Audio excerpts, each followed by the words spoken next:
លើយឲ្យបងយល់ចិត្តបើបងមានថ្មីបដិទ្ធមិនអាណិតឲ្យបងខូចចិត្តព្រោះបាត់ពេលរូបថ្លៃប្រាប់ត្រង់មិនសែនអូនឬពិសេសសូមបងស្រដីប្រាប់មកជីវ៉ាថារូបអូននេះមិនសមឲ្យបងសែនហាឬជីវ៉ាបងមានថ្មីហើយ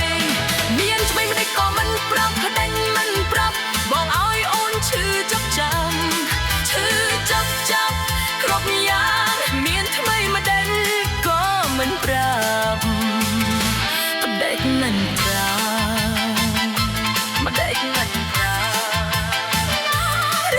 មកចង់ឲ្យអូនស្លា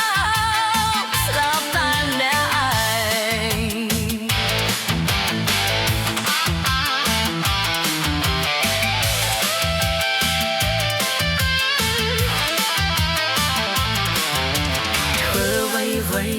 គិតខ្ញុំគិតដល់បងមិនដឹងជាញនៃវ័យខ្ញុំក៏មិនញោមគេក៏មិនដែលគេទោះបីខំប្រឹងខកគ្នានៃអ្វីឡើយ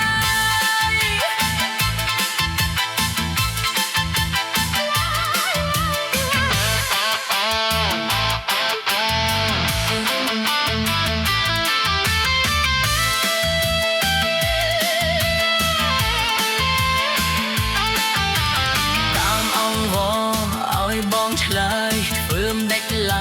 ឡើយឲ្យបងយល់ចិត្តបើបងមានថ្មីមិនដេចមិនអាណិតទៅឲ្យវងខូចចិត្តព្រោះបាត់តែរូបថ្លៃប្រាប់ត្រង់មិនសែនឬពិសេសសូមលងស្រដីប្រាប់មកជីវ៉ាថា